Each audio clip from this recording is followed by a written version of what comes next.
We're on the roof of the garage and we're going to be installing some more solar thermal panels today so that we can heat the radiant floor in this garage completely off solar energy.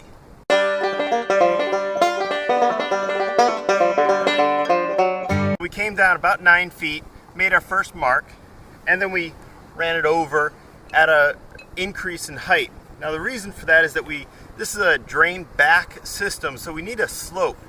So across this 20-foot span, we want 1 inch of drop. Because this is 612 pitch roof, if I come down just 1 inch, then per level ground it won't actually be a 1 inch drop.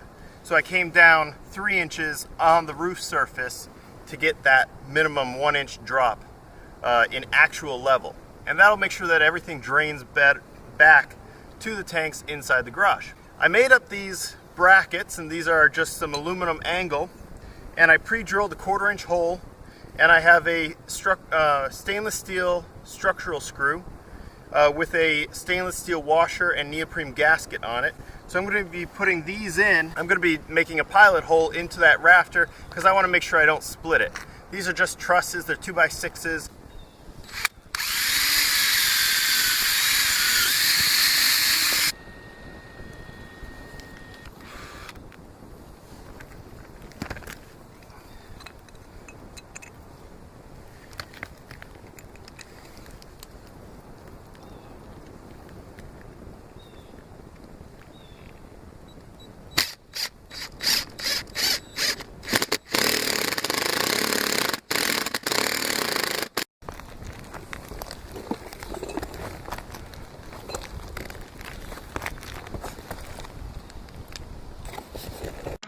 We used this simple ramp that I built to pull the solar panels up onto the roof.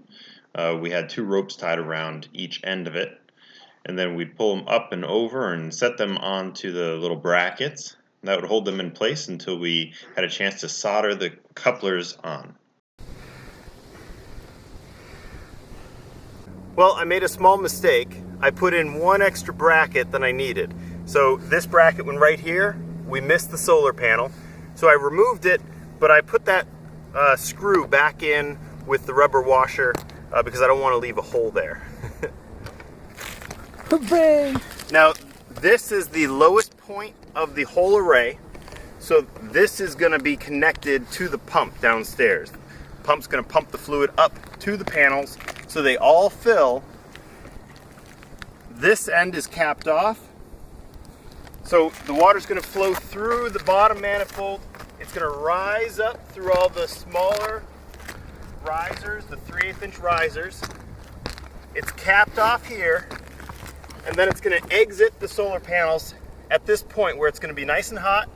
And at that point we have to drop it down to the heat exchanger where it's going to give off its heat to the radiant floor.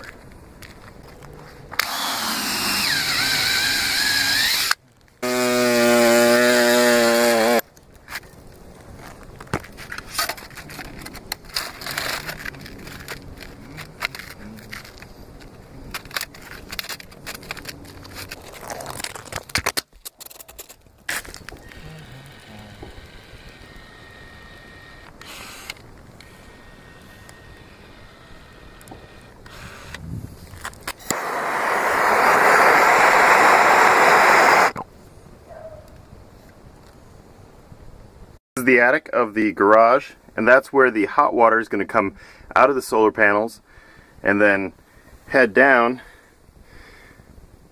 and eventually it drops down into the garage. So I'm going to finish insulating and securing these pipes with some brackets. Up on the roof of the garage, and I'm going to go through and insulate all these couplers now. This is where the hottest water flows, is the top of these panels, and then it dives down into the attic through that flashing. What I'm doing so far, I got some 1 1/8 inch insulation that I'm wrapping around those 1 inch couplers, and then I'm taping it with this foil tape. Thank you for checking out the video, and if you like the video, please share and subscribe. If you have any questions, leave them in the comments below. And I'll leave a link in the description for another video where I actually save these panels from being trashed and refurbish them.